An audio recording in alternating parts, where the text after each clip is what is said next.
ಎಲ್ಲರಿಗೂ ಹೊಸ ಹೆಜ್ಜೆ ಯೂಟ್ಯೂಬ್ ಚಾನಲ್ಗೆ ಸ್ವಾಗತ. ಈ ವಿಡಿಯೋದಲ್ಲಿ ಫಿಫಾ ವಿಶ್ವಕಪ್ 2026 ಇದರ ಬಗ್ಗೆ ಸಂಪೂರ್ಣವಾದ ಒಂದು ಮಾಹಿತಿಯನ್ನು ತಿಳಿದುಕೊಳ್ಳೋಣ. ಬನ್ನಿ, ಫಿಫಾ ವಿಶ್ವಕಪ್ ಅಂದ್ರೆ ಏನು, ಯಾವ ಒಂದು ದೇಶ ಈ ಒಂದು ವರ್ಲ್ಡ್ ಕಪ್ನ ಆಯೋಜನೆ ಮಾಡಿದೆ, ಯಾವ ಒಂದು ದೇಶ ಅತಿ ಹೆಚ್ಚು ಬಾರಿ ಈ ಒಂದು ವರ್ಲ್ಡ್ ಕಪ್ ಅನ್ನು ಗೆದ್ದಿದೆ ಮತ್ತು ಭಾರತವು ಈ ಬಾರಿ ಫಿಫಾ ವಿಶ್ವಕಪ್ ಅಲ್ಲಿ ಪಾರ್ಟಿಸಿಪೇಟ್ ಮಾಡ್ತಿದ್ಯಾ ಇಲ್ವಾ, ಇದರ ಬಗ್ಗೆ ಸಂಪೂರ್ಣವಾದ ಒಂದು ಮಾಹಿತಿಯನ್ನು ತಿಳಿದುಕೊಳ್ಳೋಣ.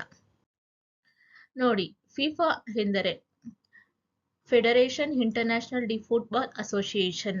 ಇದು ತುಂಬಾನೇ ಇಂಪಾರ್ಟೆಂಟ್ ಆಗಿರುತ್ತೆ, ಒಂದು ಫುಲ್ ಫಾರ್ಮ್. ಸೊ ನಮ್ಮ ಒಂದು ಎಕ್ಸಾಮ್ ಪಾಯಿಂಟ್ ಆಫ್ ವ್ಯೂ ಇಂದ ಹೋಗೋದಾದ್ರೆ KPS ಅಥವಾ KE ಅವರು ಕೇಳುವಂಥದ್ದು, ಈ ತರ ಒಂದು ಸ್ಟೇಟ್ಮೆಂಟ್ ವೈಸ್ ಅಲ್ಲೂ ಕೂಡ ಕೇಳುವಂತ ಚಾನ್ಸಸ್ ಇರುತ್ತೆ.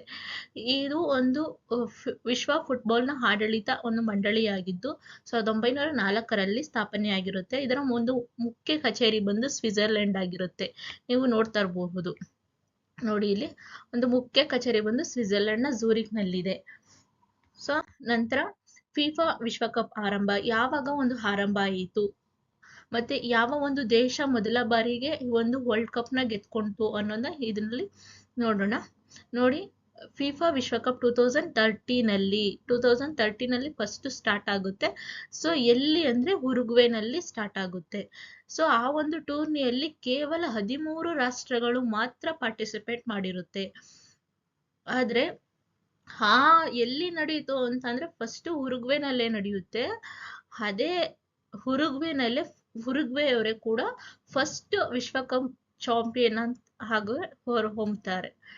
ಸೊ ಇಲ್ಲಿ ನೀವು ನೋಡ್ತಾ ಇರಬಹುದು, 1930ನಲ್ಲಿ ಫಿಫಾ ವರ್ಲ್ಡ್ ಕಪ್ ಪ್ರಾರಂಭ ಆಗಿತ್ತು. ಸೊ ಎಲ್ಲಿ ಪ್ರಾರಂಭ ಆಯಿತು ಅಂದ್ರೆ ಉರುಗ್ವೇನಲ್ಲಿ ಪ್ರಾರಂಭ ಆಯಿತು. ಟೋಟಲ್ 13 ಕಂಟ್ರೀಸ್ ಪಾರ್ಟಿಸಿಪೇಟ್ ಮಾಡಿದ್ದಾರೆ. ಸೊ ಉರುಗ್ವೆ ಅವರೇ ಕೂಡ ಚಾಂಪಿಯನ್ಶಿಪ್ ಅಲ್ಲಿ ಹೊರಹೊಮ್ಮಿದ್ದಾರೆ ಅನ್ನೋದನ್ನ ನಾವು ನೋಡ್ತಾ ಇದೀವಿ. ಸೊ ಈ ಒಂದು ವರ್ಲ್ಡ್ ಕಪ್ ಎಷ್ಟು ವರ್ಷಕ್ಕೊಮ್ಮೆ ನಡೆಯುತ್ತೆ ಅಂತಂದ್ರೆ ಪ್ರತಿ 4 ವರ್ಷಗಳಿಗೊಮ್ಮೆ ಈ ಒಂದು ವರ್ಲ್ಡ್ ಕಪ್ ಅಂದ್ರೆ ಫಿಫಾ ವರ್ಲ್ಡ್ ಕಪ್ ವಿಶ್ವಕಪ್ ನಡೆಯುತ್ತದೆ. ಸೊ ವಿವಿಧ ದೇಶಗಳ ಅರ್ಹತಾ ಪಂದ್ಯಗಳನ್ನು ಆಡಿ ಆಯ್ಕೆಯಾದ ತಂಡಗಳು ಅಂತಿಮ ಟೂರ್ನಿಯಲ್ಲಿ ಪಾರ್ಟಿಸಿಪೇಟ್ ಮಾಡ್ತಾರೆ.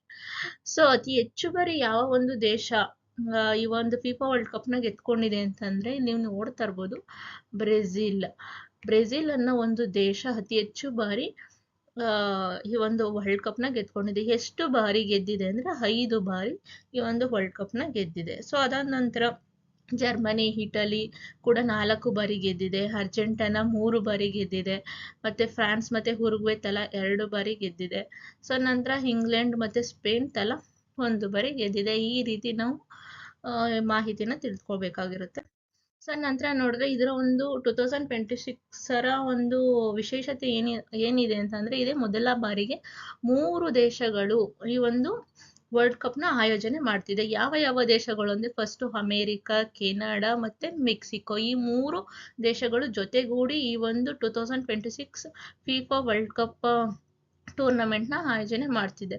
ಸೊ ಈ ಬಾರಿ ಟೋಟಲ್ 48 ತಂಡಗಳು ಪಾರ್ಟಿಸಿಪೇಟ್ ಮಾಡ್ತಿದೆ. ನಾನು ವಿಡಿಯೋ ಪ್ರಾರಂಭದಲ್ಲೇ ಹೇಳಿದ್ದೆ, ಈ ಹಿಂದೆ 13 ಕಂಟ್ರಿಗಳು ಮಾತ್ರ 1930ನಲ್ಲಿ 13 ಕಂಟ್ರಿಗಳು ಮಾತ್ರ ಪಾರ್ಟಿಸಿಪೇಟ್ ಮಾಡಿದ್ದು.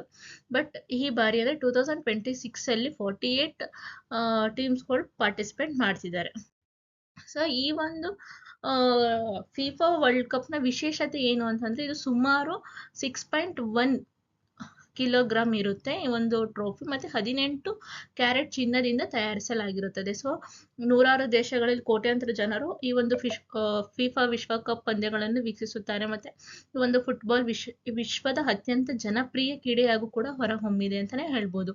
ಈ ಬಾರಿ 2026 ಫಿಫಾ ವರ್ಲ್ಡ್ ಕಪ್ ಯಾವಾಗ ನಡೆಯಿತು ಅಂತಂದ್ರೆ ಜುಲೈ 19 ಒಂದು ಈ ಒಂದು ಫೈನಲ್ ಪಂದ್ಯ ನಡೀತು. ಯಾವ ದೇಶಗಳ ಮಧ್ಯೆ ಈ ಒಂದು ವರ್ಲ್ಡ್ ಕಪ್ ನಡೀತು ಅಂದ್ರೆ ಸ್ಪೇನ್ ಮತ್ತು ಅರ್ಜೆಂಟೀನಾ ಇವೆರಡು ದೇಶಗಳ ನಡುವೆ ಫಿಫಾ ಒಂದು ವರ್ಲ್ಡ್ ಕಪ್ ಅನ್ನೋದು ನಡೆಯಿತು. ನಂತರ ನೋಡಿ ಈ ಬಾರಿ ಅಂದ್ರೆ 2026 ಈ ಬಾರಿ ಯಾವ ಒಂದು ದೇಶ ವಿಜೇತ ರಾಷ್ಟ್ರವಾಗಿ ಹೊರಹೊಮ್ಮಿದೆ ಅಂತಂದ್ರೆ ನೀವು ನೋಡ್ತಾ ಇರ್ಬೋದು, ಸ್ಪೇನ್ ದೇಶವು ಈ ಬಾರಿ ಫಿಫಾ ವರ್ಲ್ಡ್ ಕಪ್ ನ ಪಡೆದುಕೊಂಡಿದೆ. ಸೊ ಈ ರೀತಿ ನೀವು ಒಂದು ಮಾಹಿತಿಯನ್ನು ಈ ಥರ ನೀವು ಓದ್ಕೊಂಡು ಹೋದರೆ ಸೊ ಎಕ್ಸಾಮಲ್ಲಿ ತುಂಬಾ ಉಪಯುಕ್ತ ಆಗಿರುತ್ತೆ. ಅಂದರೆ ಎಲ್ಲ ಪಾಯಿಂಟ್ನು ನೀವು ಕವರ್ ಮಾಡ್ದಂಗೆ ಆಗುತ್ತೆ. ಸೊ ಇದು ಕರೆಂಟ್ ಅಫೇರ್ಸ್ ಆಗಿರೋದ್ರಿಂದ ಮತ್ತು ಸ್ಪೋರ್ಟ್ಸ್ ಸಂಬಂಧಪಟ್ಟಿರೋದ್ರಿಂದ ಈ ಒಂದು ಕ್ವಶನ್ನ ನಾವು ಎಕ್ಸಾಮಲ್ಲಿ ಎಕ್ಸ್ಪೆಕ್ಟ್ ಮಾಡ್ಬೋದು. ಸೊ ಯಾವುದೇ ಕಾರಣಕ್ಕೂ ನೆಗ್ಲೆಕ್ಟ್ ಮಾಡಬೇಡಿ, ಚೆನ್ನಾಗೆ ಪ್ರಿಪೇರ್ ಆಗಿರಿ. ಇದೇ ರೀತಿ ನಿಮಗೆ ಉಪಯುಕ್ತವಾದಂತಹ ಮಾಹಿತಿಗಳು ಬೇಕು ಅಂದರೆ ನಮ್ಮ ಹೊಸ ಹೆಜ್ಜೆ ಯೂಟ್ಯೂಬ್ ಚಾನಲ್ನ ಸಬ್ಸ್ಕ್ರೈಬ್ ಮಾಡಿ, ನಿಮ್ಮ ಫ್ರೆಂಡ್ಸ್ ಮತ್ತು ಫ್ಯಾಮಿಲಿಗೂ ಕೂಡ ಶೇರ್ ಮಾಡಿ. ಧನ್ಯವಾದಗಳು.